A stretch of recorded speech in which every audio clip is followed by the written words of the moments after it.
On the Fringe with Dan, RadioStyle. Hope everybody out there's having themselves a great day. Kash Patel has busted it wide open. Got a lot of information. In fact, about 15 minutes of video surrounding Mar-a-Lago, the conspiracies with it, the lies that have happened around it. Kash Patel's bringing the documents, if you will.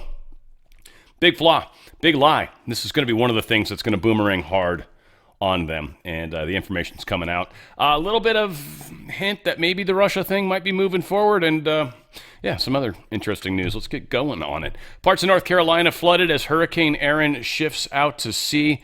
We got a little bit of stuff here showing some of the damage. Erin is moving north along the East Coast and is currently a Category 2 storm. That's right. It has a maximum sustained wind speed of about 105 miles per hour. Here's the update. The National Hurricane Center said Hurricane Erin's winds have slightly decreased since yesterday. The hurricane is southeast of Cape Hatteras, North Carolina, moving north along the East Coast. Tropical storm force winds extend up to 300 miles from its center.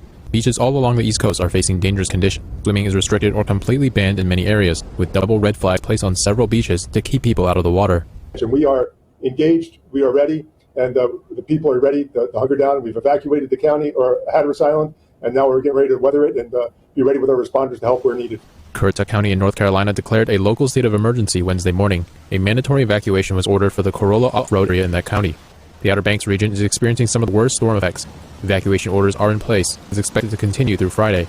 Strong waves from the hurricane flooded a motel and a road in Buxton, North Carolina.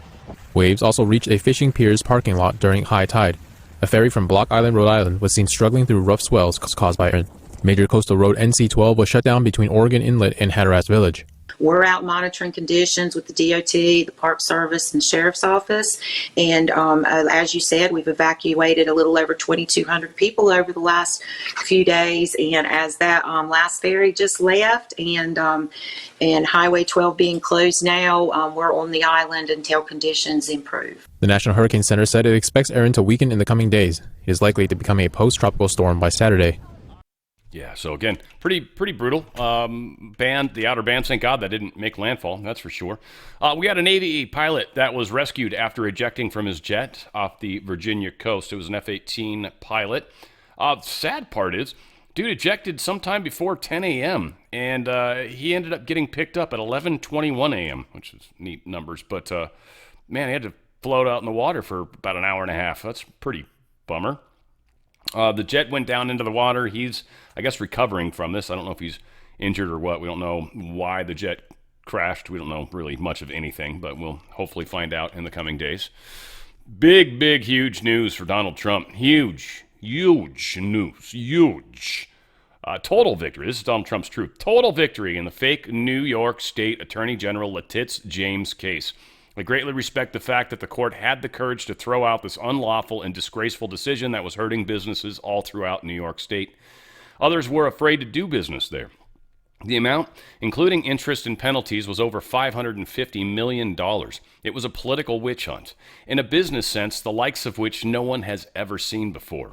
This was a case of election interference by the city and a state trying to show, illegally, that I did things that were wrong, when in fact everything I did was absolutely correct and even perfect. Every single dollar was thrown out, even the penalties imposed on us by the corrupt judge, one of the most overturned in history, Arthur Engeron. I wasn't given a jury, and during the course of the trial, which lasted a long time, was not given one ruling in my favor by this political hack. But worse than him, if that's possible, was Letitia James, a corrupt and incompetent attorney general who only brought this case in order to hurt me politically. She is a Trump deranged lunatic. They made me bond the outrageous sum, which never happened before, and which cost me millions of dollars a month. It should have never been allowed to happen, and everyone knew it.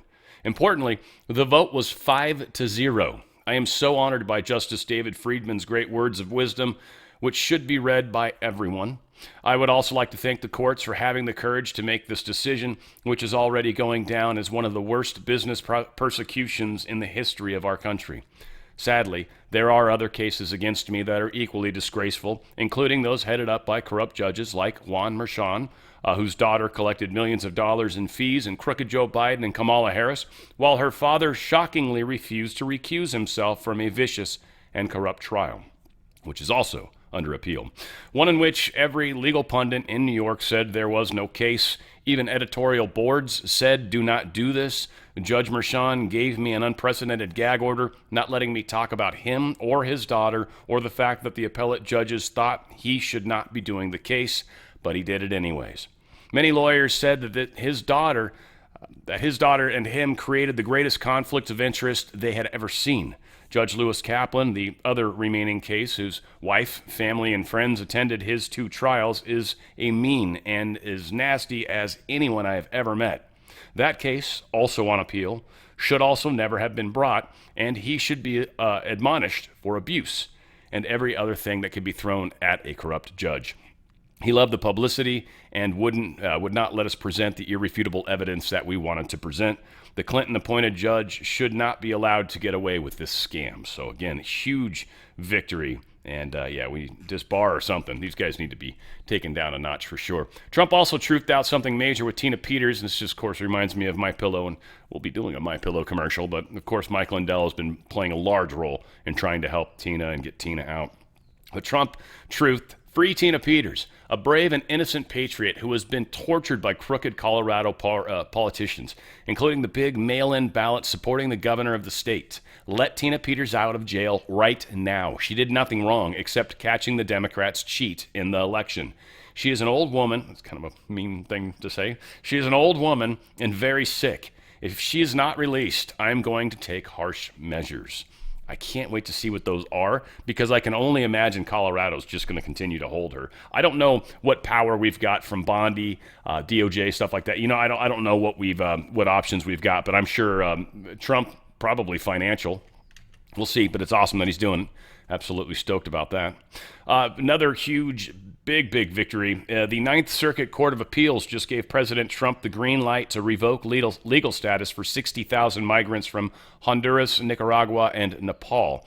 This was previously blocked by Biden-appointed Judge Trina Thompson. That has been stopped by the Ninth Circuit. So again, every time one of these crazy things come out, it's crazy, but ultimately he's winning. I think he's won almost every single appeal. I don't know if there's any he hasn't won. Frankly, I want to say I think he's won them all, but we'll see. Texas House approves the redistricting plan as California moves forward to advance. So Trump, of course, truthing about this. Big win for the great state of Texas. Everything passed on our way to 5 more congressional seats and saving your rights, your freedoms, and your country itself. Texas never let us down. Florida, Indiana, and others are looking to do the same thing. More seats equals less crime, a great economy, and a strong Second Amendment. It means happiness and peace. But Republicans, there is one thing even better. Stop mail-in voting. A total fraud that has no bounds. Also, go to paper ballots before it's too late. At 1/10 the cost, faster and more reliable. If we do these 2 things, we will pick up 100 more seats, and the crooked game of politics is over. God bless America. Now, it's kind of funny. One of the Texas reps apparently went into the bathroom to make a phone call and was on a call with Booker and with Gavin Newsom and probably all the other crazy ones that you can imagine being in there. And they were talking about this redistricting or whatever, and I think they were actually voting on it while she was in the bathroom, so she wasn't doing her job. Basically, she was found by one of the people that are meant to keep tabs on these individuals and, basically said, look, here's the thing. What you're doing right now, having this phone call in the bathroom, you're allowed to go to the bathroom. Having this phone call that you're on right now in the restroom while there's a vote happening is a felony, is what he told her. This is a felony, what you're doing right now. And then she said, I got to go. I got to get off the call. And then she hung up. And then everyone got pissed off. Now, what's really funny is Cory Booker, he's talking about, that's outrageous. Let me tell you something. Rep. Collier in the bathroom has more dignity than Donald Trump in the Oval Office. And Newsom's like, yeah, there you go. And then he continued, what they're trying to do there is silence an American leader, silence a black woman. And that is outrageous, Booker said. Of course he makes it racist. Of course he makes it racist. We're just trying to silence a black woman who's illegally talking on the phone while she's supposed to be doing something else. What I do find interesting, the Eric Adams' longtime confidant Ingrid Lewis Martin accepted over $75,000 in bribes, including $10,000 in seafood. Strange prize, right? Like, I'll give you a bunch of seafood. Thanks, but no thanks. appreciate it. I'd take some money instead. Anyway, bombshell indictments are going on. Don't see Booker calling out the racism here. It's a black woman. It's trying to keep down the black woman. Now, look here. I honestly don't know what's going on when it comes to Eric Adams. I do know that New York is frightened that Eric Adams will win again, especially as an independent. Frightens the hell out of them. They need Mamdani to win. They need that. I don't know if they're going to get it, especially if we work on the elections, which is coming. But why aren't they calling this racist? Again, it's so stupid how the Democrats work. I'm just sorry. I have zero respect for the Democratic Party at all. They are hypocrites. They break rules, and then if you break the rule like they broke the rule, then they call you all sorts of names and point it out. No, you can't do that. It's like, you've done it before. That's different. Democratic Party I have zero respect for. Zero respect for anybody, especially anybody that continues to call themselves a Democrat. No offense. I mean, I might respect you as a person, but your political choices are just redonkulous. Redonkulous. I consider most of these people to be followers, because most of the people I know that are Democrats are actually nice people for the most part, but at least most of the ones I know they're not ones to step out of line. They're followers. They do as they're told. And so they're stuck in this weird world. I think eventually they're starting to pull themselves out. We're actually finding a lot of information to suggest that that's exactly what's happening. I'll get to that story in a second. Big time. In fact, the Democrats are losing power. The judge refuses to release Epstein files. He says the DOJ should release their files. Says there's a whole bunch more stuff there than in the grand jury testimony. And I guess my big question is how exactly does that judge know that? I don't think that judge does know that. I think the judge is just assuming that, like many of us have. And I find it very interesting that a judge is trying to push us into a direction that either A, we've been told there's not really any docs. I think, honestly, any of the docs that exist, I think, are probably involved in criminal investigations. So I don't know what they can actually release. That's where I'm at with it. Almost sure of it, in fact. Also, again, the way this continues to play out with the Epstein files and the push, we think there's possibly maybe some documents that are put in there that didn't exist before. Now all of a sudden there's this big push to release them. Obviously, you've got a whole bunch of people on the MAGA side that just they want the Epstein files released. They expect there to be some sort of client list. They're expecting a client list. I don't know where we've gotten this idea that a client list would exist in there. I don't really know who put that in our heads, frankly. We had the flight logs. I don't really know where we officially got the idea that there is a client list. I think we just assume that. There must be one, right?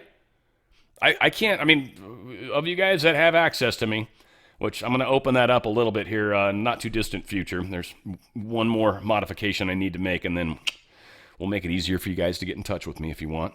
I'm not necessarily going to promise I get back to you because it's just going to overwhelm me probably. We'll see, though. We'll see how it works. But we've got this assumption that there's a lot of information that exists within these Epstein files that we don't know for sure. And again, maybe it is there. Maybe it's not. I doubt there's a bunch of information just lying around, but we do know burn bags that got thrown into offices. So again, who knows? I still don't really believe that what's going on in SDNY has been fully resolved. Maybe it is. I hope it is. I just feel like there's way more stuff in there that needs to come out. There's so many major primo cases that have come out of SDNY. So again, just a lot of crazy crap going on.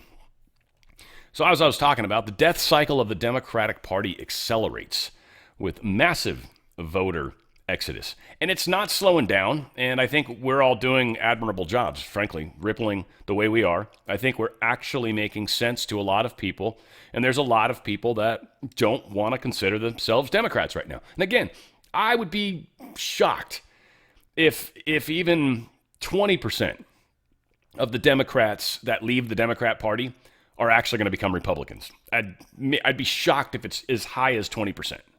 I would be. But a bunch of independent people, frankly, it's fine. They'll vote the way they need to. They'll vote properly. And in fact, it's almost a better vote. Gets them out of that little trap they're in over there in the Democrat world, and it allows them the freedom to vote for whoever they want. But voting has changed a lot. Young voters in 2018, Democrats captured 66% of them. That's people under 45. by 2024, that had imploded down to 48%. So from 66% to 48%. That's a big drop in the young crowd. And that's changing. Men, Democratic share fell from 49% in 2020 to just 39% in 2024. Latinos, once a reliable voter bloc for the party, the registration is now swinging Republican. Florida Democrats dropped from 52% of new Latino registrants in 2020 to just 33% in 2024. Battleground state races, Arizona, Nevada, North Carolina, and Pennsylvania all saw steep Democratic erosion. Democrats are bleeding voters badly. And something like 30 states, I think it was initially called out, is where we're seeing this happen. Obviously, there's a couple major battlegrounds that they're not acknowledging. And this is only based off of public information. Not all states actually show their people registered by party. So again, it's not as easy to figure out as many want it to be. Donald Trump truthed out. Gavin Newsom is way down in the polls. He is viewed as the man who is destroying the once great state of California.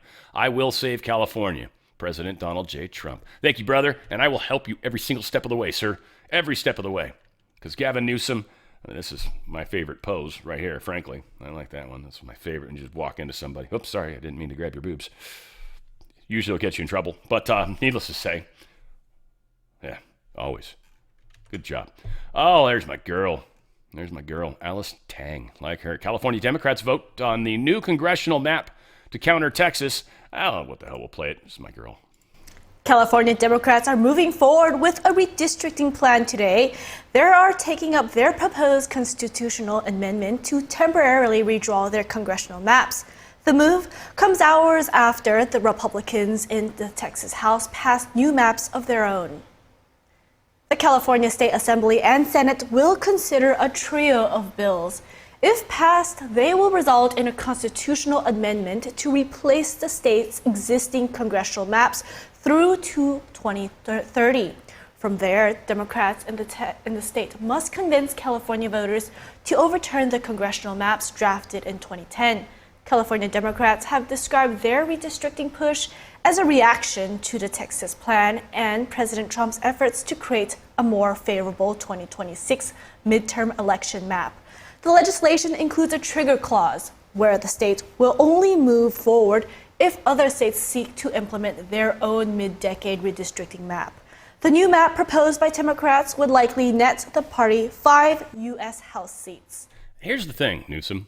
Either do it or don't do it. But this whole idea that you're trying to hold other states hostage is absurd.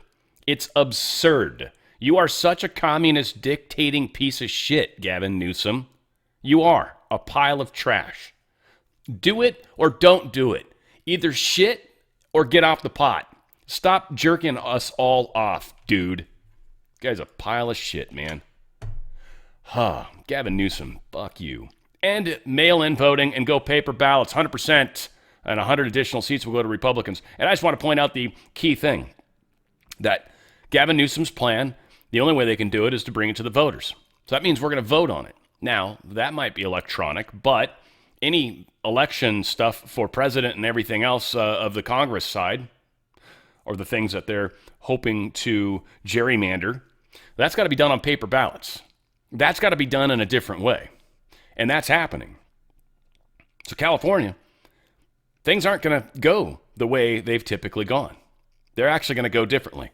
A lot of people are tired of what's happening in this state. A lot of people are tired of what's happening in the state. They may not feel safe to say it outwardly because of the shame you're going to deride from someone. But many people feel this way.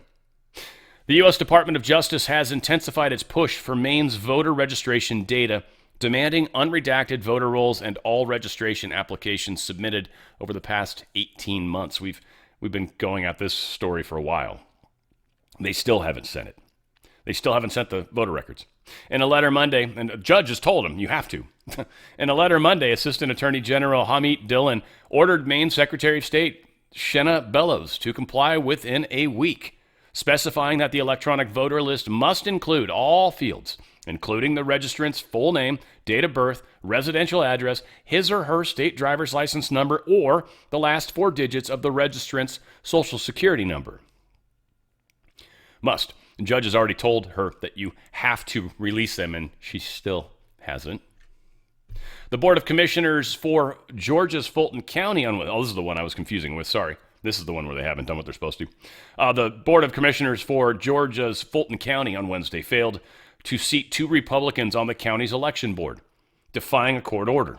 They're literally not letting them put these 2 Republicans on there. Judge ruled the county had to appoint the nominee by the county's Board of Registers and Elections. On Wednesday, the 7-person Board of Commission voted 2-2 on seating the nominees, according to the Associated Press. Commissioner Bridget Thorne and Bob Ellis, Republicans, voted in favor of seating them, while Democrats Mo Ivory and Dana Barrett, Democrats, voted nay. You see, if these 2 people are put in there, that'll give a 4-2 split. It'll mean the Republicans will have control of the elections in Georgia. They are desperately fighting to hold on to that. We'll see what continues to play out, but this is ridiculous.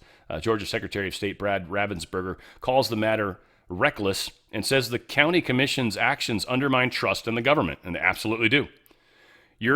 All the things these people like accuse Trump of, right? Oh, you're just not going to do what the law states. The law is telling you what to do, and you're not doing it, Democrats. You're hypocrites. All of you. You're fucking hypocrites, Democrats. It's ridiculous. Can you see it? Look in the damn mirror one of these days. Seriously, step away from your stupid party for a second and realize they are hypocrites. They lie. They cheat. They steal. I know that's what they say we do. It's just because they're projecting. We're actually the ones following the law. We can prove it. ICE arrests illegal alien with 38 arrests, 15 convictions, including sexual assault. They're finally sending him home. The dude's had 38 arrests, 15 convictions, including sexual assault. Again, it's just like, wow. And there's some other really baddies. It's just stupid. Stupid how it is, folks. Stupid how it is. I found out the digital coupons they give you at MyPillow are even better. They've actually enhanced the digital coupons. So anything over $100, you're going to get some sweet-ass coupons. And I did find out from MyPillow, I was promoting it yesterday, but I did find out from MyPillow, my wonderful lady, I got 2 connections over there, frankly. Well, 3 if I count Mike. I would never try to reach out to Mike, but his secretary and a lady that helps us content creators is wonderful. I feel like I shouldn't say their names. I sort of said them before, but all said, Percale Sheets. This is a sweet-ass deal. They brought this back for us, guys. This is awesome. Again, they make the best sheets ever. Their Giza sheets, obviously, are the nicest, hands down. But if you just need sheets, man, these Percale sheets are freaking awesome. They're awesome. $29.88, any size, any color. $29.88. You have a king-size California king, you got whatever weird-ass size, they've probably got a size that fits it. $30 for a set of sheets. What can you buy for $30 anymore with inflation the way it is? It's out of control. Free shipping also. Seriously, awesome deals. These slippers, you got to get them for gifts, $39.98. They're never going to be that cheap. That price is going to go up at some point. It'll go up by $10 at least. This is the ones they're trying to get rid of, so whatever colors and styles are left, they're going to go to the newer models. They're incredible slipper. It's stitched on the side. It's got like 7 layers. You can wear it outdoors if you want. Extraordinarily comfortable. It's like putting your foot in a cloud. It's awesome. They've got the incredible employee pricing on their pillows. Again, a lot of amazing products. Best towels you'll ever use. Best energy drink. You've got to try it if you haven't. The beach towels are huge. 50% off on those. Dog beds. I mean, if you love your dog, you should definitely have a MyPillow for your dog to sleep on. That's what these dog beds are. It's just a big, giant MyPillow. Trust me, your dogs are going to give you an extra love for that one. Extra love for that one. And the coffee, 50% off, man. Free shipping. Take advantage of it if you'd like coffee. It's not the greatest coffee in the world, but it's good. It's good. I was drinking it the whole time I was out in Springfield, Missouri. It was awesome. I have 0 complaints, and I am actually kind of a dork when it comes to coffee. I'm very picky. Beggars can't be choosers in certain situations, but I was drinking. I was freezing cold, and this is really all they had that was hot other than hot water and tea, which is bleh. I'm not British. Gross. We got some coffee, and I was drinking that all day. Delicious. So, again, 50% off, and they're going to ship it to you for free. You probably can't find a better deal when it comes to coffee. And, of course, the My Cross, you want to check those out. It's sterling silver. They've got 2 different versions of it. They've got the black with silver or the white with a black outer. Pretty awesome. You can go to my store, too. A whole lot of cool American-made stuff there. And use the same coupon code, or you just go MyPillow or mystore.com/OTF, or in this case, MyPillow. mypillow.com/OTF. That's mypillow.com/OTF. That coupon code, we've earned it. It's giving us great stuff. Free shipping on top of that. And this is just a few of us. Probably, Bannon, the War Room, and us, and I think one other group. Bro, we're such a small channel compared to some of these guys. And Bannon's got 1 million people, million-plus people watching him, right? It's insane. We get the same deal. It's because you guys are that awesome. And I'm kind of okay too, right? mypillow.com/OTF. That's mypillow.com/OTF. Get the best night of sleep you've ever had. FDA's warning over some potentially radioactive Walmart shrimp. It was produced by an Indonesian company because it may have been exposed to radioactive material. What it sounds like is the shipping container that it was in had cesium-137 contamination. Cesium-137 it's something that's created by nuclear fission, right? But it's generally used in medical devices and gauges and stuff like that. It can cause burns, acute radiation sickness, and even death. It is radioactive. It's not good stuff to get. And so likely they were transporting some medical equipment, maybe inside the same thing at the same time. And obviously it was dirty, that room, that shipping container. And so because of that, the shrimp likely got contaminated. So again, if you bought it at Walmart, which is where most of it is, it's going to be Alabama, Arkansas, Florida, Georgia, Kentucky, Louisiana, Missouri, Mississippi, Ohio, Oklahoma, Pennsylvania, Texas, West Virginia. So yeah, I don't know if you guys got any notices or not, but if you bought some shrimp from any of these places, make sure it's not the Bubba Gump shrimp. That's the best shrimp ever. It sure is. This is the Indonesian shrimp. That's the one you don't want. Bubba Gump's actually really good stuff. Attorney General Pam Bondi is announcing Wednesday that a $500 reward is going to be offered for tips, leading to arrests in Washington, D.C. Just the tip, baby. Just the tip. $500, though. It's pretty cool. It goes back to that whole neighbors narking on neighbors, but this is all about narking on criminals, right? Not like, hey, if somebody's turning their lights on at night and they're not supposed to because we're trying to save power as a nation. That's different, right? That's narking on your friend over some stupid green stuff and calling that a law. This is actually people that commit crimes, like gangbangers and stuff. It's like, I'm scared to ever talk to them. $500 for tips. You got some information. You're going to get some money.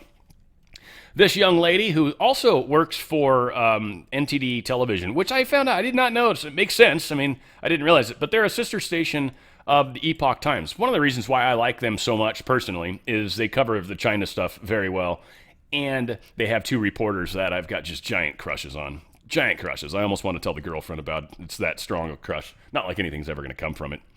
Of course. Gorgeous ladies over there. Rob punched and pistol-whipped. I'm just lucky my girlfriend doesn't watch the show. I would talk totally differently. I would not have the cojones I have if I knew she was listening. Robbed, punched, and pistol-whipped. A White House reporter account of crime in D.C. She walked out of her flat apartment, whatever they call it, and she got out some dude with a mask, runs up to her out of nowhere, says, "Give me your phone." And then she handed him the phone, and then with cold precision ordered me to hand over my wallet, laptop, and her phone password. But she knew she had a whole bunch of stuff on there because she was part of the media, and she's like, "I can't. Don't do this." And then he hit her in the face, that beautiful face, with the butt of his gun. And then he ran off, thank God. And she was screaming help. So fortunately, she didn't get shot. Fortunately, she's healed. But this happened in D.C. A shithole. Donald Trump's talking some crazy talk. Check this out. And I'm going to be going out tonight. I'm going to keep it a secret. But I'm going to go. You're the only one that knows. You and your lots of listeners. You have a great show. You have a very successful show, by the way, in case you haven't heard that. But I'm going to be going out tonight, I think, with the police, with the military, of course. So we're going to do a job. The National Guard is great. They've done a fantastic job. And I'm going to be going out tonight. Yep. So Trump's supposedly going to be going out. I'm sure they're not going to announce it. It's not going to let people know who and where he is. But he's going to be out there. Fed governor accused of fraud and urged to resign by Trump vows to stay in the post. Of course. It's all mortgage fraud stuff. We'll see where it goes. But I do think we've got some enhancements news-wise that we get here. Maria Bartiromo had this individual, Polte, and he's got some additional information that you're probably going to want to hear. Check it out. Tell me about the criminal referral that you sent to the DOJ over Lisa Cook. What did she do specifically, Bill? Well, Lisa Cook has big problems. They're going to continue to get bigger. Her statements that she made last night, I think, only make her situation worse. It's very odd to see people try to twist back ways, sideways, and upside down to justify mortgage fraud. This is a very serious crime. Mortgage fraud, it carries up to 30-year prison sentences. I believe the president has ample cause to fire Lisa Cook. Whether he wants to do that or not is entirely up to the president. However, we will go where mortgage fraud is. If mortgage fraud is with a Republican or a Democrat, it doesn't matter. If you commit mortgage fraud in President Trump's America, we're going to come after you. And Lisa Cook is no exception to that. I've also been very surprised, Maria, I would say, with the lack of response and the mismanagement, the continued mismanagement by Jay Powell throughout all of this. You know, you would think when there's an alleged crime that somebody would be able to handle things properly. But unfortunately, I think Jay Powell is actually walking himself into this whole situation. He used the federal spokespeople last night, the Federal Reserve spokespeople, to circulate her statement. I don't know why anyone would support somebody having and declaring on a mortgage contract that they have two primary residences. That is fraud, and we are going to prosecute it. And I hope that the DOJ will take it very seriously. So according to mortgage documents, you write to the DOJ, to Pam Bondi, that Lisa Cook falsified bank documents and property records to acquire more favorable loan terms? Well, of course, you can't declare that in her case, she had a home in Michigan, and then 2 weeks later, she gets a loan in Michigan for her home. She declares it as her primary principal residence, and then literally 2 weeks later, she goes to an Atlanta condo, buys an Atlanta condo, secures a loan, and also declares that as her primary residence. We all know primary or principal, that means one. That means the lead dog. That means what house are you living in? And in this case, we have a Federal Reserve governor who's in charge of setting interest rates, running this entire economy, right hand to Jerome Powell, committing, in my view, mortgage fraud. This can't happen. I think it gives the president enormous cause to fire her. I think she will resign.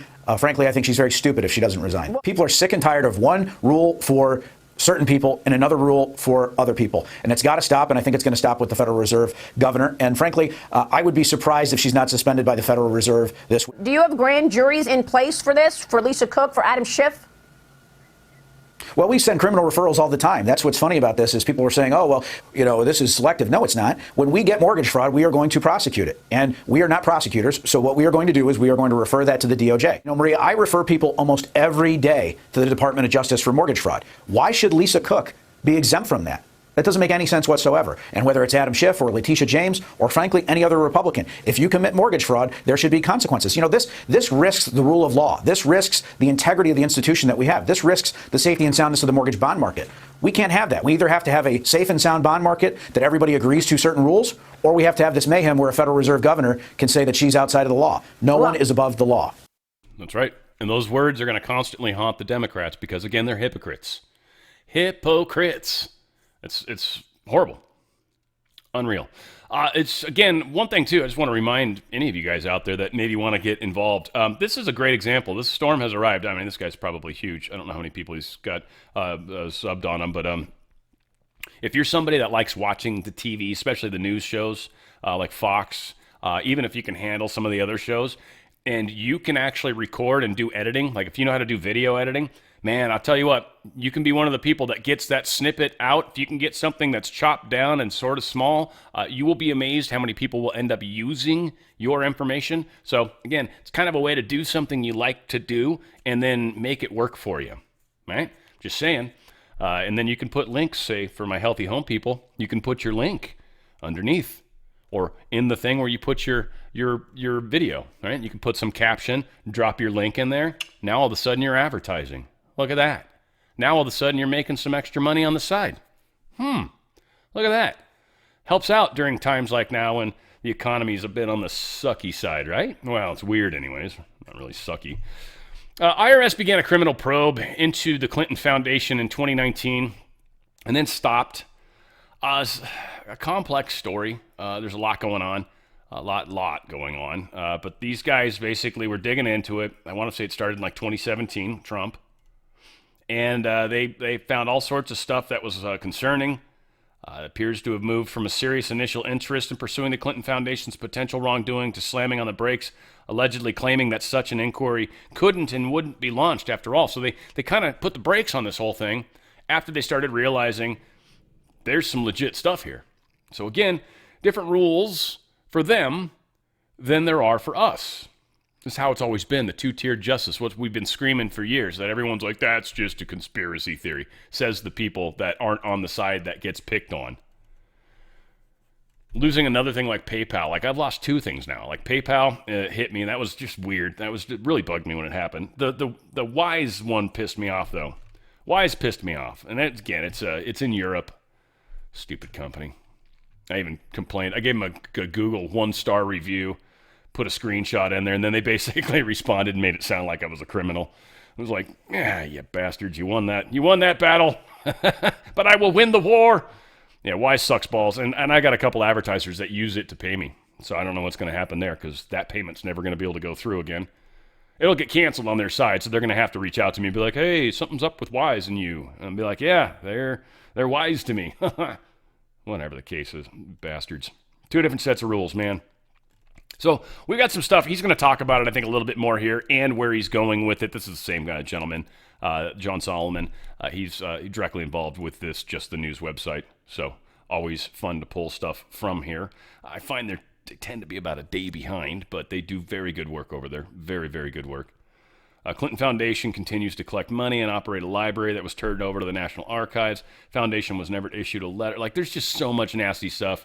IRS memo continued to explain that these two whistleblowers analyzed the Form 990s, legally obtained emails involving the Clinton Foundation and other documents from their FOIA requests.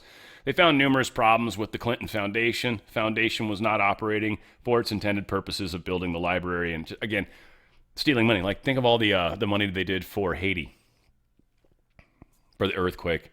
Think of all the money that was taken and put into Gavin Newsom's wife's foundation for the people that lost their homes in Palisades. $100 million. $100 million just disappeared.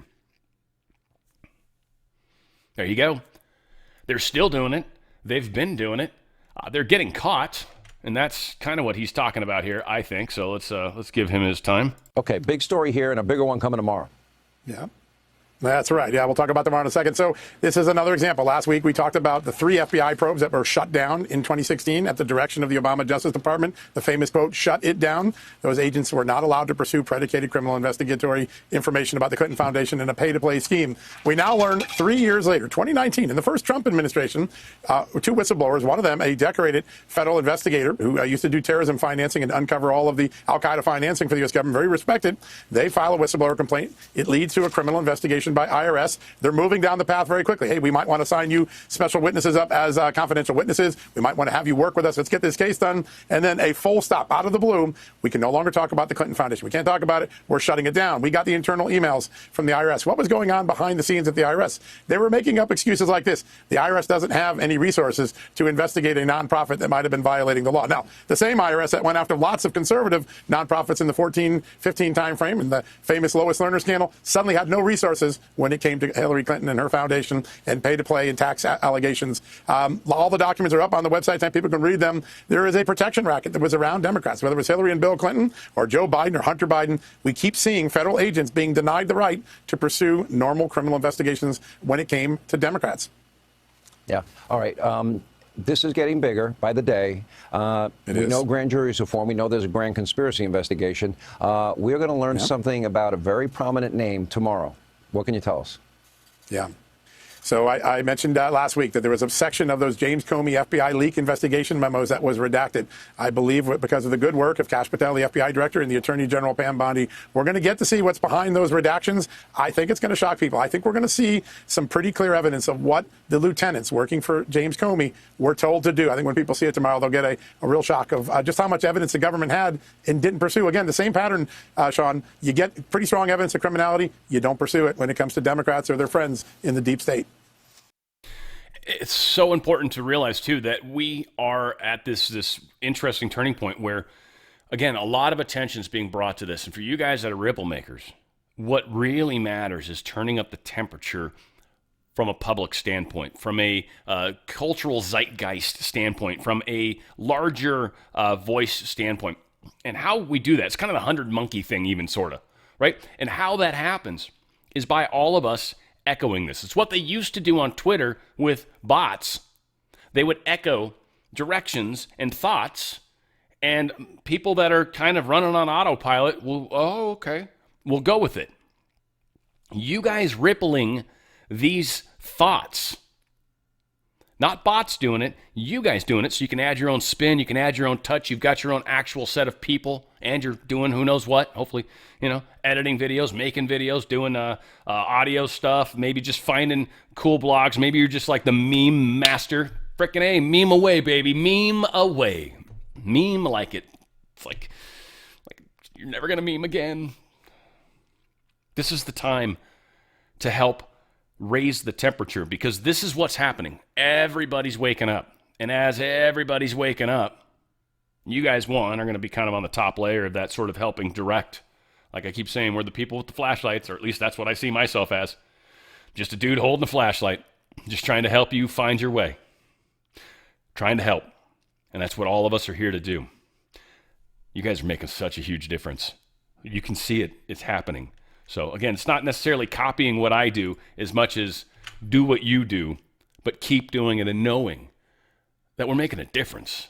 That's freaking awesome. Deep State Purge, Gabbard's going to cut a whole bunch of Intel staff, almost half, about 40%.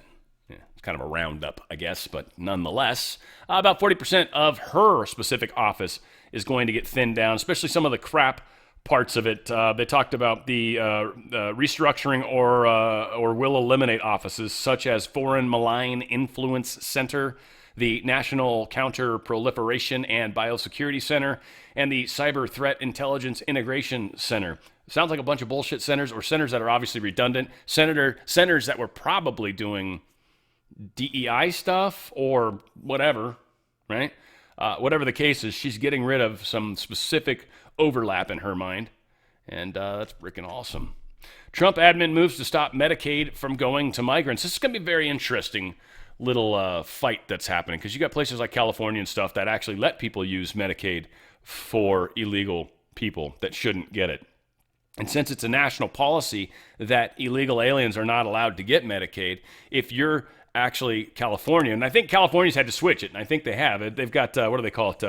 Something Cal, what is a Cal Aid or Al, I don't know, whatever it is, Med-Cal, something stupid, Medi-Cal, something like that, whatever the case. It's something, I don't know what it is because I don't use it, but it is the version that they're sucking money out of us all, and now they're losing a lot of their funding on other stuff because of the transgender, because of the railroad, because of just the stupid stuff. Again, I just know my state.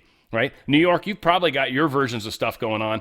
They took away that tax from you guys, the one that if you drive on the road into Manhattan, you got to pay a toll on a public road. Like, you can't charge a toll on a public road. We're making differences. Donald Trump put this out.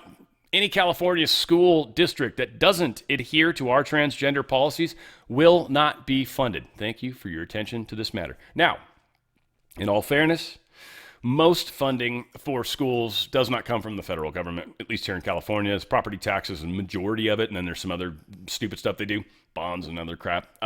So that said,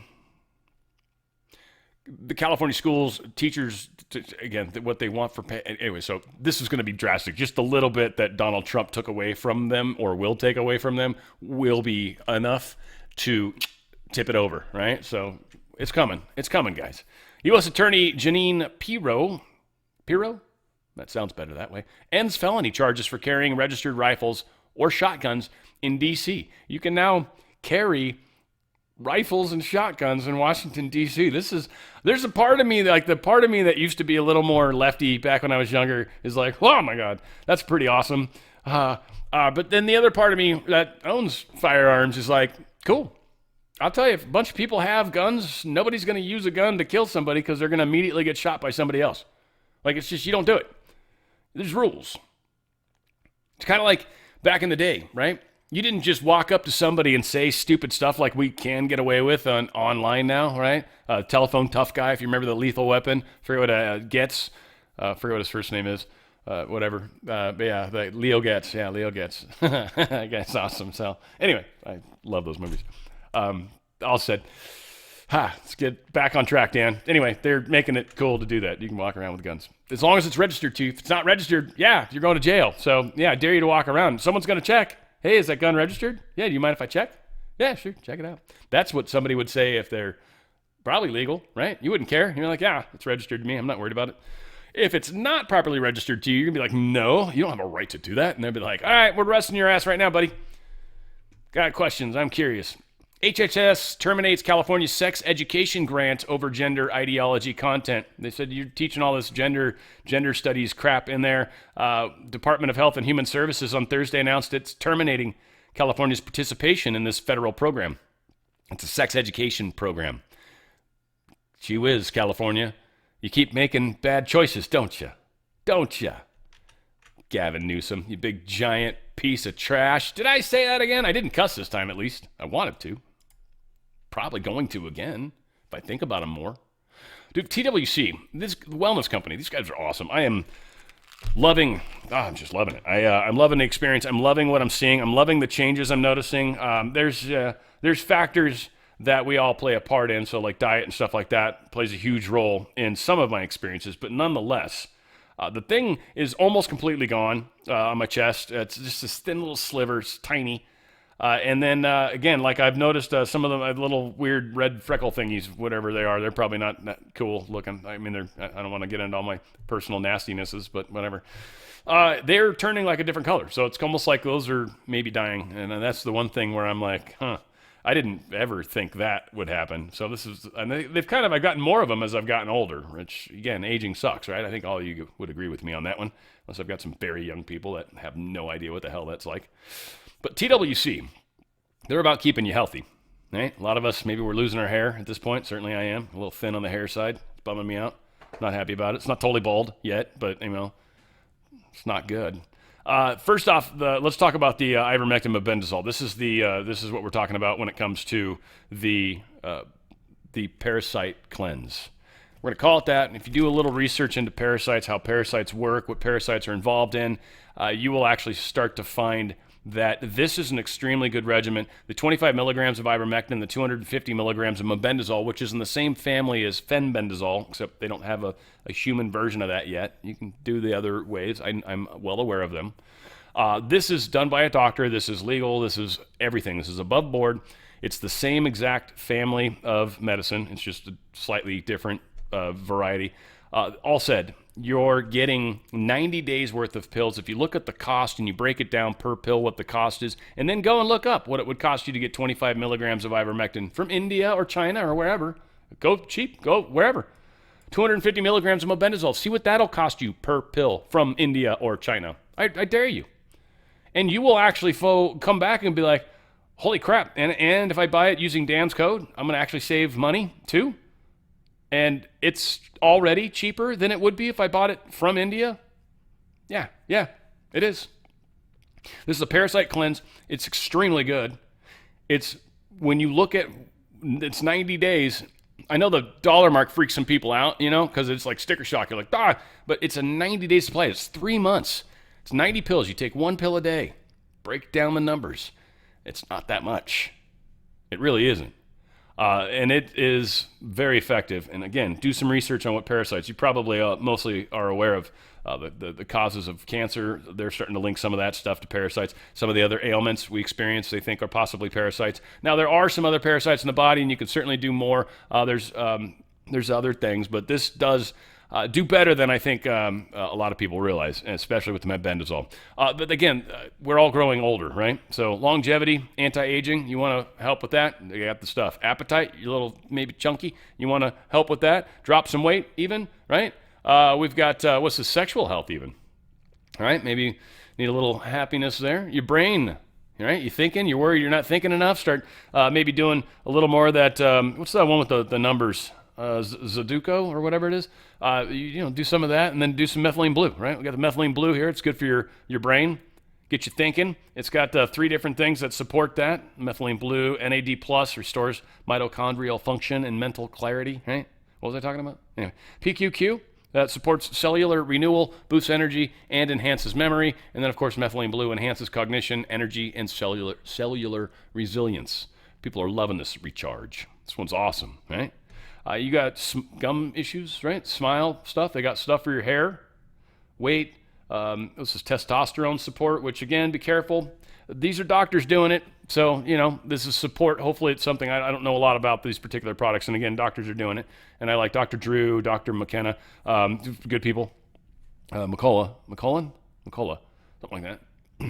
He's one of the famous ones. And yeah, hormonal balance for ladies. We got, again, a lot of awesome products. Plus the emergency kits. The contagion kits got all sorts of antiviral medicines in them. It's just, there's so much great stuff on the site.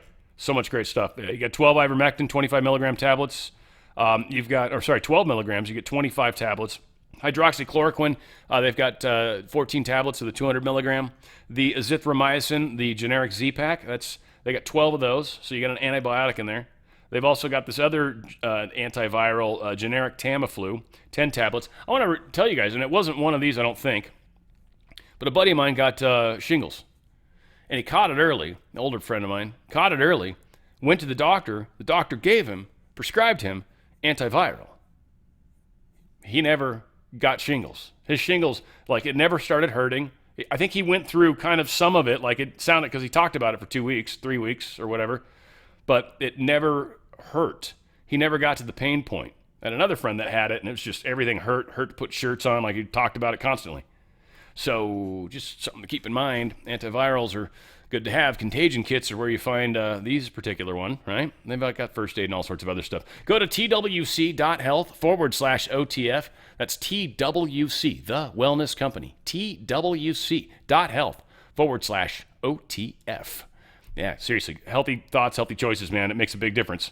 It makes a huge difference.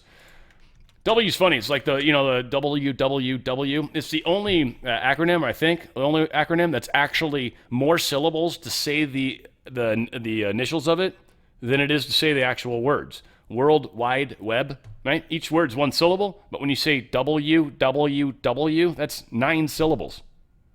Kind of funny, right? Not most things don't do that. It's kind of funny. Anyways, I'm a weirdo. Kash Patel, 10 minutes talking to what's this dude's name? Kudrow, I think it is. Something like that. Yeah, Larry Kudlow. There you go. They're talking all about the cat, Tulsi Gabbard, Ed Martin. All these guys are doing they're out there, again, heating it up. Well, they know we're sharing it. They know we're talking about it. They're putting each other out so each one doesn't have to do just constant days. Scott Bessent's been on this as well. These guys are all working together, spending time in front of the camera, and I'm sure that had a huge role in why they chose a lot of the people they chose in the roles they chose. People that are comfortable being in front of the camera often, and they need to be. Needless to say, Kudlow talking to Kash about some of this crazy that's coming out. Now, I got to say, though, Director Kash Patel, my judgment at least, just one Indian's judgment, the FBI is not here to invade the home of a former president and first lady. That is not what the FBI is supposed to do. Now, that's not under your aegis. That came in the prior administration. I get that. But I have a lot of questions about that. First of all, how is that possible? And how is the FBI just going to go and raid Mar-a-Lago, a president's home, for heaven's sakes? How could that have happened? And would it happen again? That's another question I want to ask. The answer to both of those questions is the same in terms of origination. It was a total weaponization and politicization by the FBI and DOJ in the Biden administration, dating back to the Obama administration, that led not only to Russiagate, as you opened up with, but to the invasion of Donald Trump's private home in Mar-a-Lago. There was, as we now know, thanks to the federal courts, there was no constitutional basis to do so. There was no lawful predicate to open that investigation. But once you let the politicians run the FBI and DOJ and weaponize it against their political opponents, like they have done for years against Donald Trump, back to Russiagate and to his home, we are now showing and exposing again the weaponization. And to your second point, once we rid, and that's what we're doing here at the FBI, ridding this place of its former leadership structure that did that weaponization, and we're giving accountability to the American people as we find it. As you highlighted, myself, Director Ratcliffe, and others in the intelligence community are declassifying documents at a great rate to publicize what we're finding so the American public can read it for themselves. Kash, has there been a full investigation of the Mar-a-Lago invasion? Why, where, when, who did it? You talk about the leaders. I guess we can blame the leaders of the FBI, but there are a lot of people on the ground. I don't know how that all works. Question, has there been a major league investigation? I don't think the public is aware of one, or if there is, what the conclusions were. Look, Larry, on this one, as you know, I got to be careful in terms of what investigations we formally have open. But you know this from me. I've been on the Russiagate beat for about a decade, getting back to my time with Congressman Chairman Devin Nunes, exposing the corruption at the FISA court, the illegalities and the weaponization there, and the involvement of Hillary Clinton's campaign to directly fund and weaponize the Department of Justice and the FBI. And what I'm committed to here as the director of FBI is to root it all out. And here's the thing, Larry. We are answering questions publicly so the public knows what we're doing in terms of whether or not we have an investigation. Putting that aside, these documents show that people in leadership positions may have lied. lied. Brennan, Clapper, Comey. We are not going to leave one document unturned. That is why we are going out throughout this building and throughout the country and finding these materials that they wrote down in burn bags and tried to destroy. And all of it, in my opinion, we are going to show the public, at least through the declassification process and the documents we're producing, that it is public. And whether or not this investigation is going as far-reaching as it should, I will just answer you with this. While I can't comment on the investigation itself, me specifically, have shown the American public time and time again of the weaponization, and now I'm the director of the FBI, thanks to Donald Trump, and we have a great Attorney General in Pam Bondi. And where we can find accountability, we are joining forces literally on a daily basis to do so, especially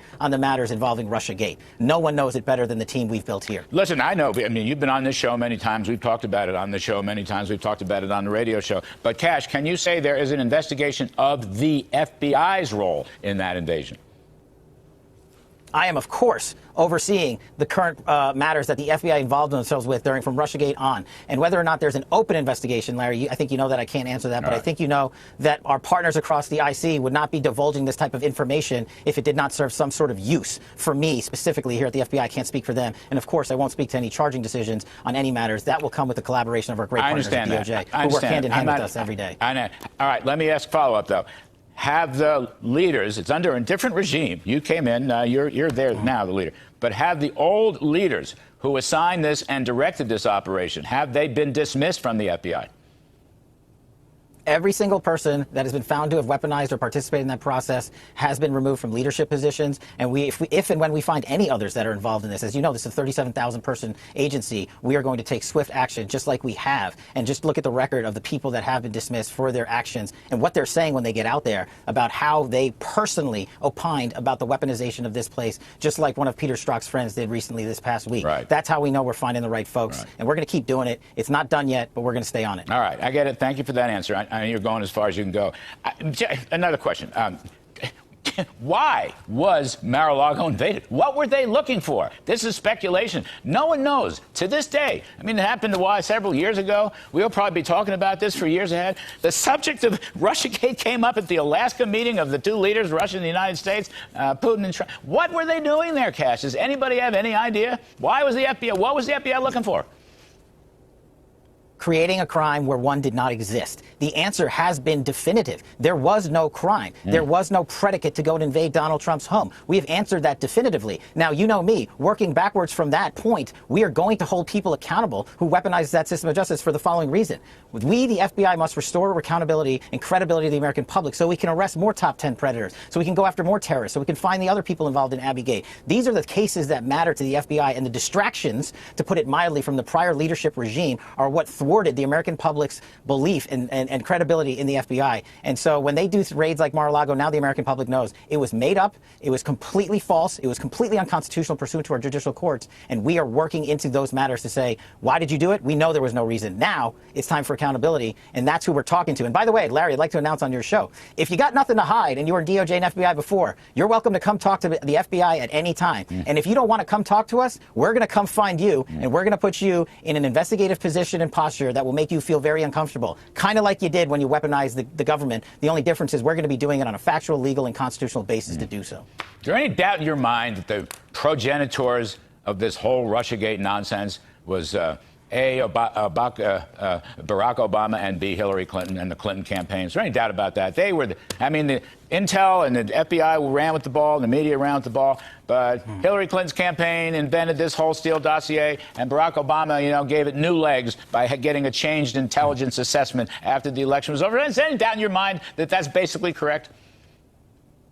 No. And look at the ICA that was just declassified by Director Ratcliffe, the Intelligence Community Assessment. It literally shows in the declassification that people did not follow appropriate procedures, and Brennan and Clapper and Comey put their thumb on the scale and said, oh, this document has to be written in such a way that it shows such a baseline so that President Obama at the time and Hillary Clinton could use it to weaponize justice. And look, that's not me saying it. That's in the documents. And that's why this investigations of this matters are going on in the public as much as we can so we can bring them along. I know you reported on Russiagate from jump, but there weren't many that did so credibly. You bet we we did. So you bet we did.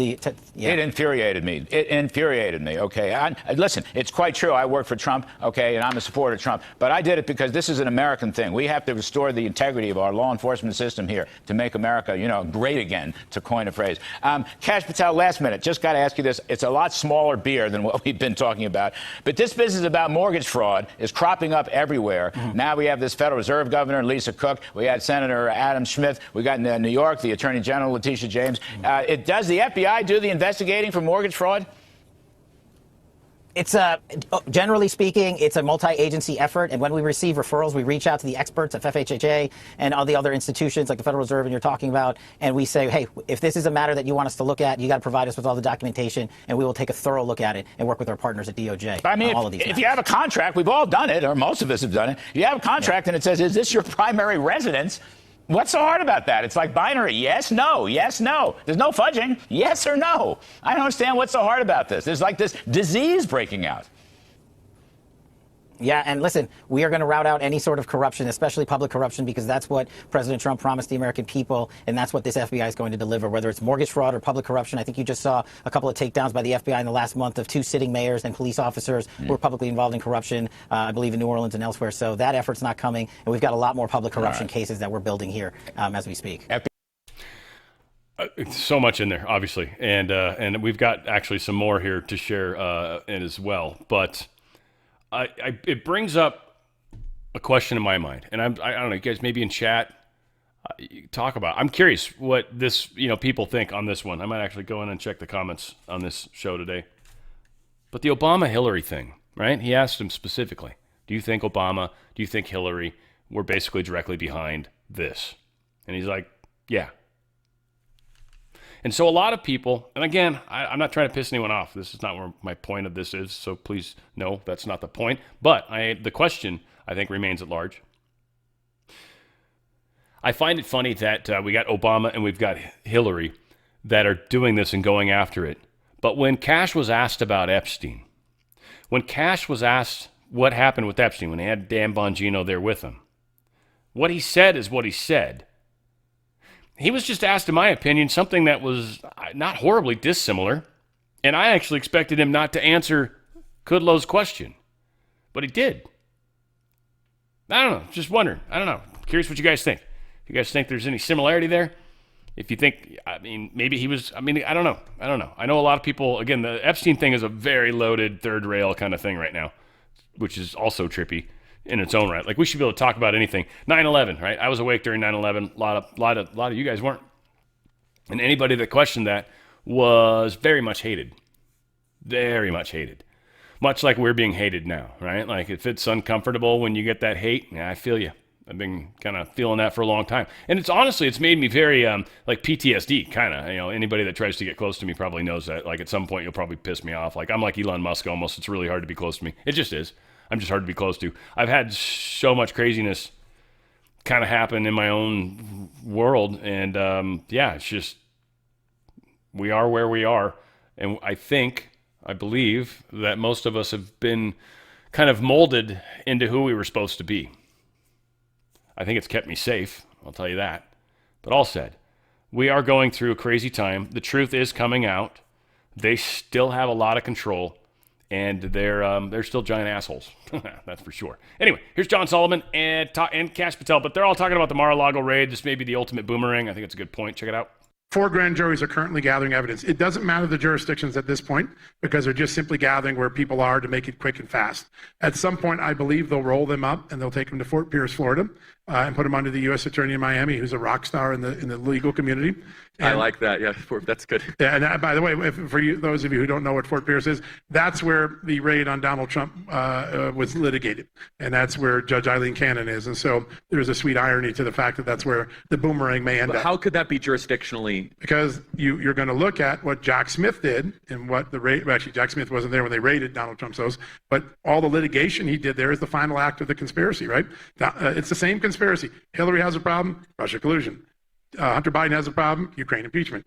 Joe Biden has a classified document problem, Donald Trump's going to have the problem. And the ludicrousness of it is Donald Trump was probably almost certainly the Supreme Court would have ruled he would have had the right to take those documents with him. He's an ultimate declassifier. He just said, I thought I declassified them. I waved my hand over it. It's done. That's all you have to do as a president. I know of a president, George W. Bush was sitting in the room. He's a world later, and he decided, hey, I'm just declassified right now. I'm telling these guys this. He just did.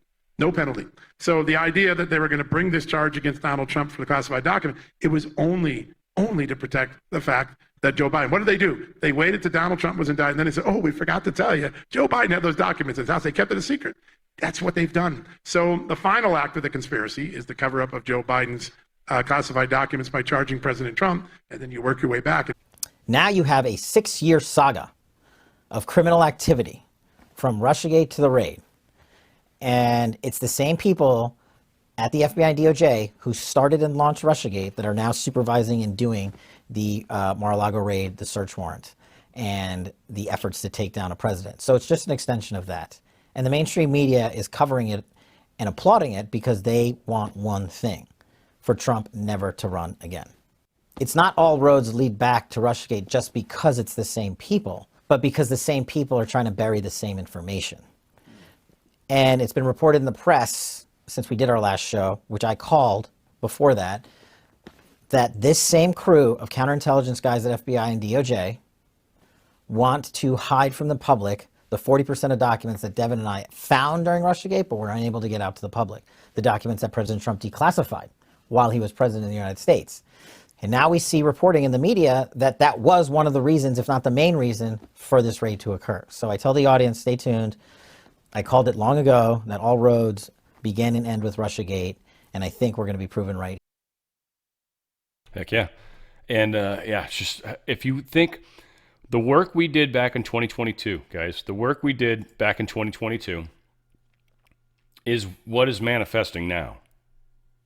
As I was saying earlier, the heat we were adding, the ripples we were creating back in 2022 about this is now it's growing. We planted the roots, if you will, of him. We planted the seed. The roots started to take, and then by 2025, 3 years later, basically, here we are, getting very close to actually seeing prosecution type movements happen, publicly talking about these types of things. We are in a place that's changing, and I would say and argue quickly. 3 years is very quick if you think about the speed of government. Some things take 10, 12, 15 years. They take forever. God, the Exxon Valdez lawsuit probably took years. I don't know exactly how many it was. It'd be fun to look it up, almost, if I'm already not long enough on the show. But yes, we got a little bit of this Q video. Tucker, I'm playing this mostly just to, I don't know. I'm not going to say I believe or disbelieve. Jordan Sather actually does a really good job kind of putting his perspective on it. I don't necessarily want to share that either. I want you to kind of feel how you feel about this. I don't think Tucker's right. I'll say that. I mean, I'm going to help a little, but this is being talked about, and sometimes, I find people may say things in a way that I find to be not as helpful as they could, and so it bugs me a little bit, right? Like, oh, you shouldn't think it like that, or you just you could be better. But there's a group of people that resonates with, though, the way it was said, right? Not the way I say it, right? Otherwise, things would be obviously different in a lot of ways, right? So we all resonate the way we do, and we message to who we message. We all have our own eyes. Kind of the way I kind of liken all of us. That's why I try so hard to get us all involved as like a large net, like maybe a fish net, I guess. But yeah, I mean, basically.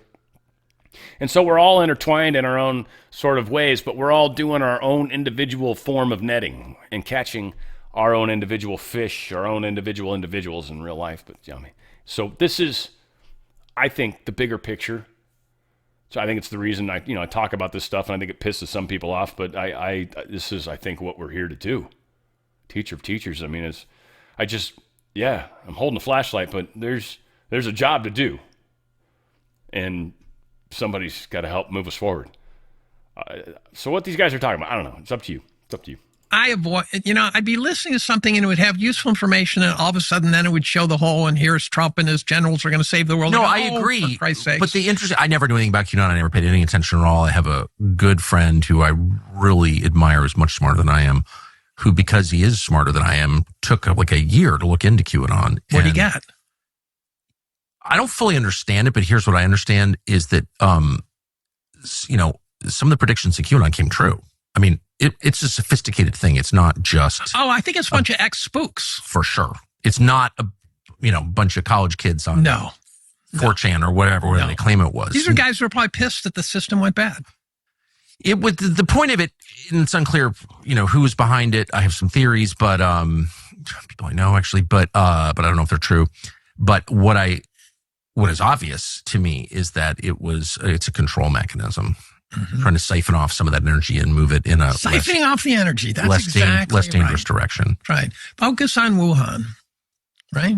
Focus on the lab in Wuhan. That's siphoning. It's all American politics. Like have a race war. Leave us alone as we loot your country. That's right. That's right. There's a meme out there. There's a joke where the king and his right hand man, his chief of staff, are looking at the angry townspeople. Some have pitchforks and some have torches, and the king says, "Don't you have to worry? You just convince the guys with the pitchforks are the enemies of the guys with the torches." Right. Well, yeah. So again, QAnon, I think we all, have our own take on it. I think I've said publicly many times, I think it was a psyop, covered both sides, did a lot of things. I liked his analogy for siphoning off. I think it did kind of do that. I think it helped move many of us into a direction that was positive and gave us a way to get involved and feel involved and actually start to, memeing was one of the first Olympic sports when it came to our movement, but really start to get involved and feel like we were making a difference. I mean, certainly was for me. Big time. Like I felt like my whole world turned on, made sense. Everything made sense all of a sudden. And I mean, here I am, I don't know, what is it? It's 8 years now? 9 years? I mean, my old other YouTube channels, like 13 years, I think. Been doing YouTube a while, and then I did radio for about 10 years prior. I got a few years in this racket. But we are heading through a change, guys. I mean, we just are. We are, and we're hopefully helping a lot of people. Live CNBC auditions. Jeffrey Zervos says the Fed is not independent. And it's true. This was interesting. This guy, his points went up a bunch. He was at 9%, I think, prior. He dated Kellyanne Conway. He dated her for a short period of time. Hey, kind of groovy dude. Looks like he has fun. He didn't agree. He was at, they don't have the earlier numbers. I think they show it in here somewhere.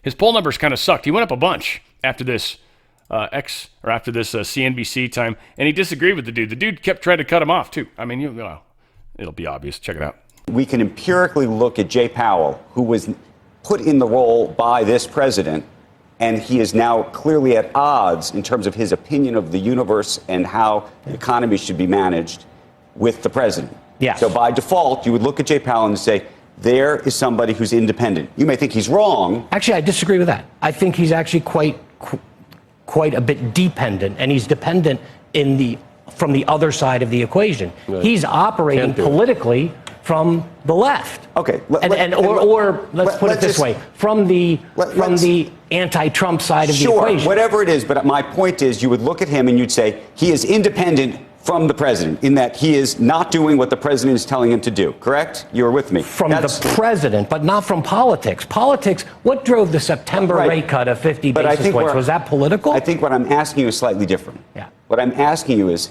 if the president says to you, hey, I need you to do X, Y, Z, do you feel that you can say on TV right now that if you actually in your own brain are an independent human being and disagree with the president, that you can go out publicly and say, you know what?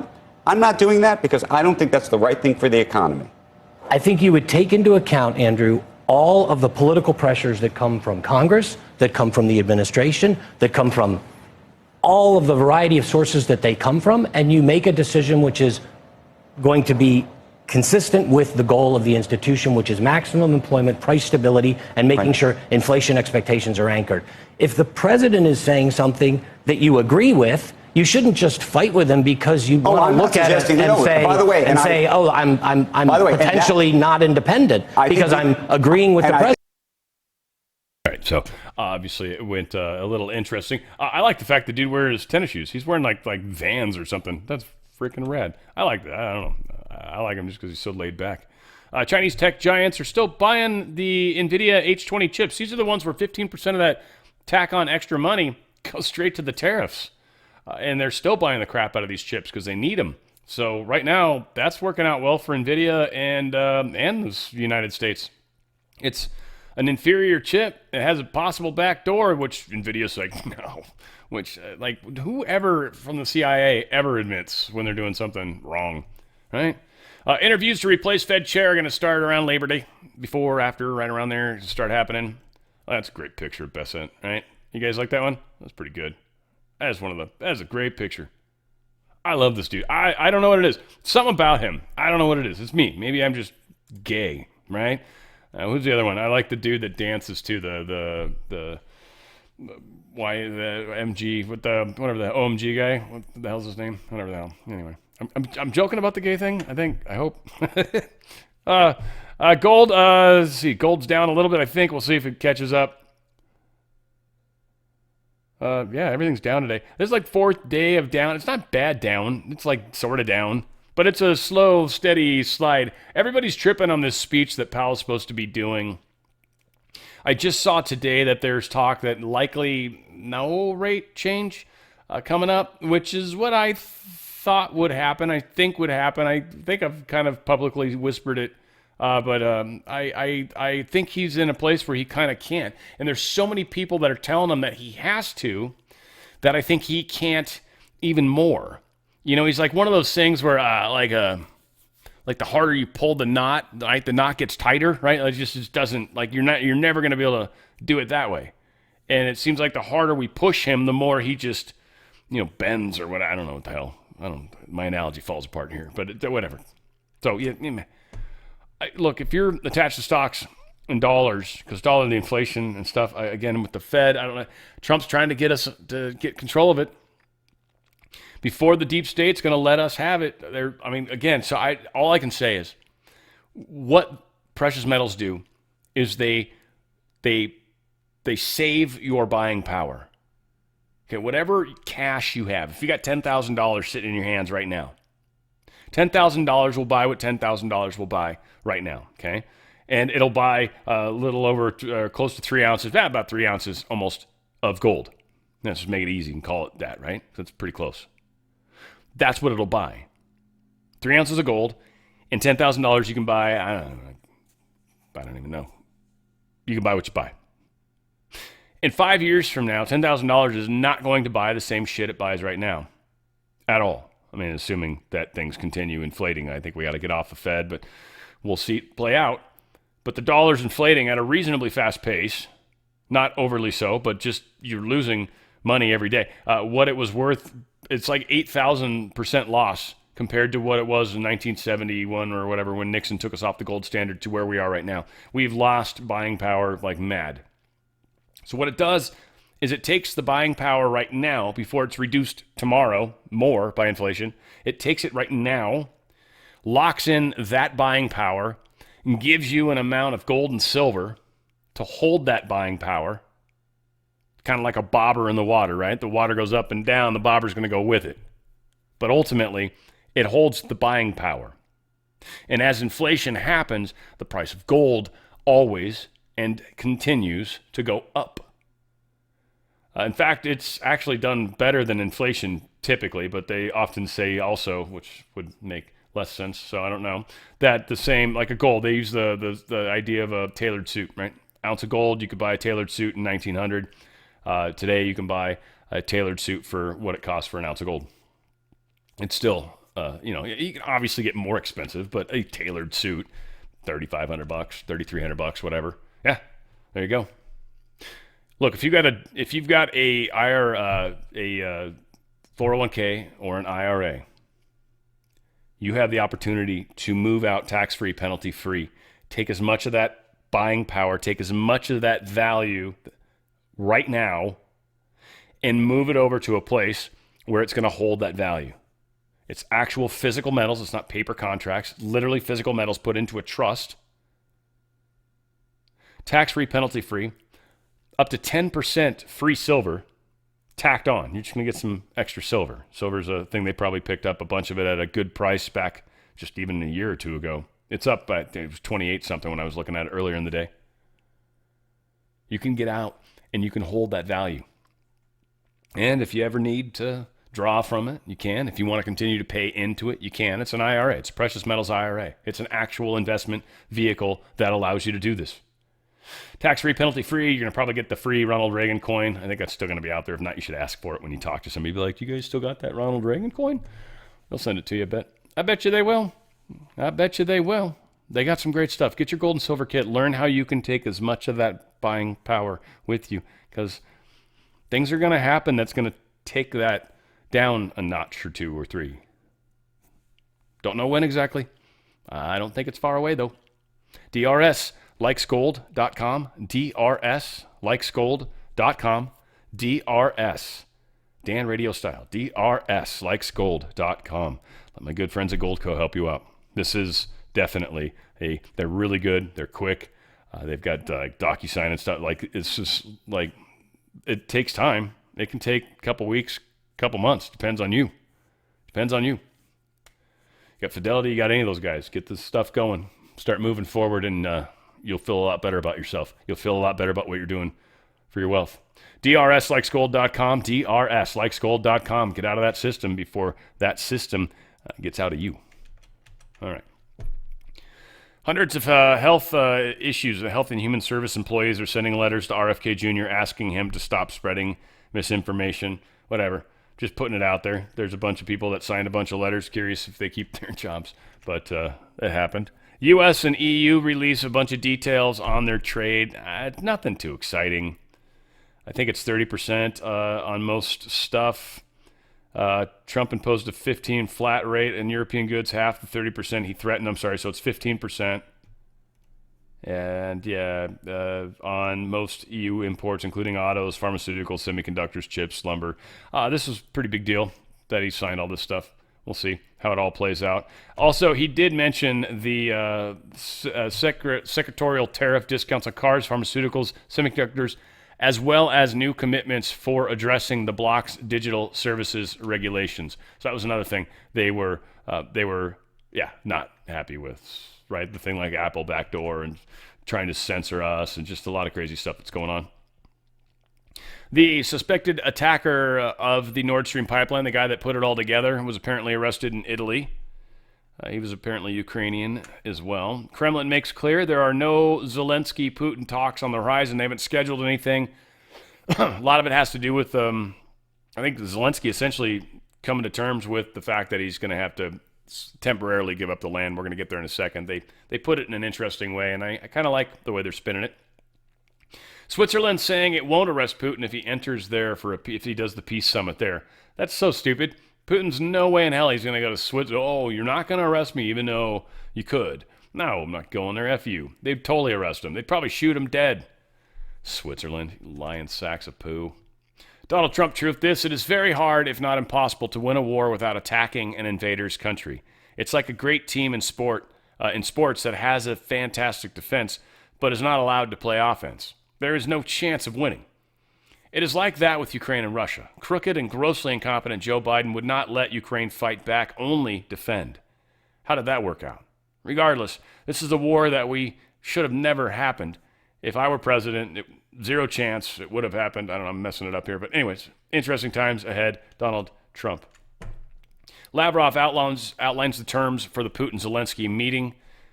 Says that stated Thursday that the Russian president repeatedly said that he is ready to meet, including with Zelensky, only if, I'm adding that part, only, adding, if there is consideration at the highest level that they've been worked through. Essentially, if you've worked through all the stuff that we put on that agreement that we talked about, and you're actually like dealt with that, and maybe have a response you want to throw back, cool. Otherwise, no. If you just want to talk just to talk, what's it going to change? No, we're not going to fly a bunch of people out there. It's just not a good idea. It's dangerous. Now, Ukraine is, so says this this analyst, who used to be in there, so, take it for a grain of salt, but Ukraine's preliminary position is as follows. We understand that one of the basic scenarios is get out of this war is freezing the conflict along the front line. So some territory would remain de facto Russian, he added.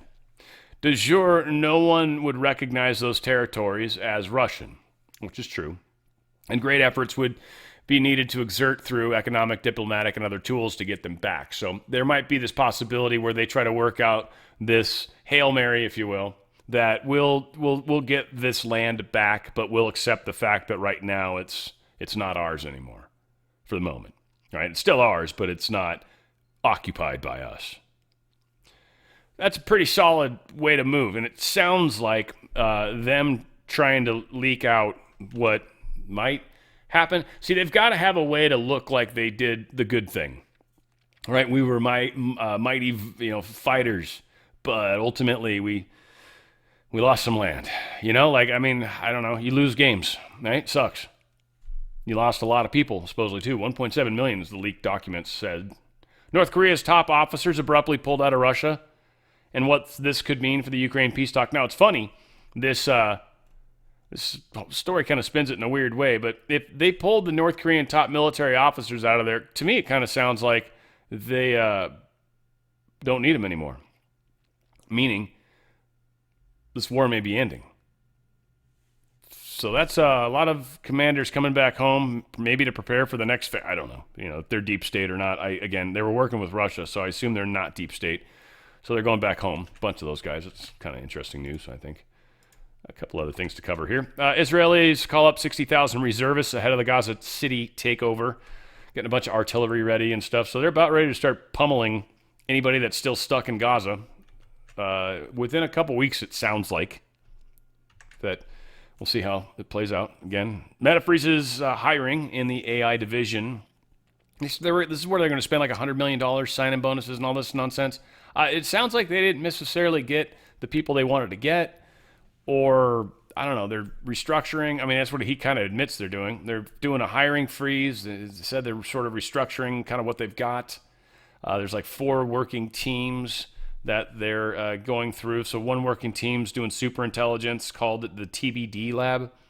That houses many of the new hires. A second working on AI products, a third working on infrastructure, and a fourth dedicated to projects with a longer time horizon and more exploration, the people said. That's so funny because we kind of did stuff similar to that at my old company. And the one I used to work at, they're still doing stuff like that. I'm just no longer a part of it. Delta plane lands with damaged wing in Texas. This is a Boeing plane. And this is structural, so I'll eat this one today. Sorry. Is investigating after part of a Delta plane's wing broke during a flight Tuesday. A passenger filmed the plane landing with a damaged wing. The flight took off from Orlando and landed safely in Austin, Texas as planned. Passengers said that they noticed something had partially broken away from the wing during the flight. A video shows a flap hanging loose behind the wing. Delta said in a statement that there was a problem with the flap and the plane has been taken out of service for repairs. There were 62 passengers and 6 crew members on board. No injuries were reported. Wait, you took it out of circulation? That thing should have been backing right on up out of there. Beep, beep, moving on out. Yeah, that's pretty jacked. I mean, it probably had a little bit of, he was probably having a little fun with the ailerons maybe. I'm sure that was throwing a little bit of slug because it's on the outer part of the wing too. So the other side would have been a little funk compared to that. But I don't know how bad. Anyway, that's good stuff. Good stuff. Love that. Good job, Boeing. Let's see. Dashcam captures fireball streaking across the sky. This is pretty cool. I think this is close to where it actually happens. I don't know. It's just something neat. Fukushima. That's right. Dashcam footage captured the moment when the ball of light briefly lit up the night sky. The bright object. So I just, again, think shooting stars are awesome. Something that, one, means a lot to me. It's symbolic. And then two, I've spent years stargazing and seeing that in satellites. Lots of satellites when I was younger, especially. But I know it's tough for the flat Earth thing. I want to say on this one, this is not a fisheye lens. Fisheye lenses bend things badly. This is not really that. That was one thing I was wondering about early on. In in the game, I guess you could say. Hulk Hogan's cause of death is sort of in question now. There was apparently a surgery that he had, and it cut his phrenic nerve. And apparently the phrenic nerve is the nerve that's used or is a part of breathing, and that might have somehow, like, it got maybe slightly cut from a surgery and not totally like broken, but maybe he did something or whatever and it snapped and then he couldn't breathe. They called it a heart attack, but he might not have been able to breathe. He might literally have just suffocated. Like, I mean, he would have passed out. It would have been scary, and then you would have blacked out. It probably wouldn't have been horribly painful, but certainly scary because you just wouldn't be able to breathe. It wouldn't happen. You'd be like, it'd be like someone was sitting on you and you couldn't breathe, or a python squeezing you. Like I said, it'd be terrifying, but you'd eventually just pass out. I don't know why. For me, it's like pain. I don't want pain. New York City's most secretive mansion stands to list for the first time in decades following the death of its heiress owner. I only bring it up because, one, the heiress owner was part of a pharmaceutical family. And the address is 666 Park Avenue. It's a triplex mansionette at the base of the 660 Park Avenue Co-op Tower. It stands at East 67th Street, which is one number off. So she shared it with her late husband, who died in 1987. She just recently passed away, and now people will be able to buy it. I guess they've taken away the 666 number. They've made it like in lieu, like, to make it look like it's part of the 660. But they've got their own entrance next to the main entrance of the hotel.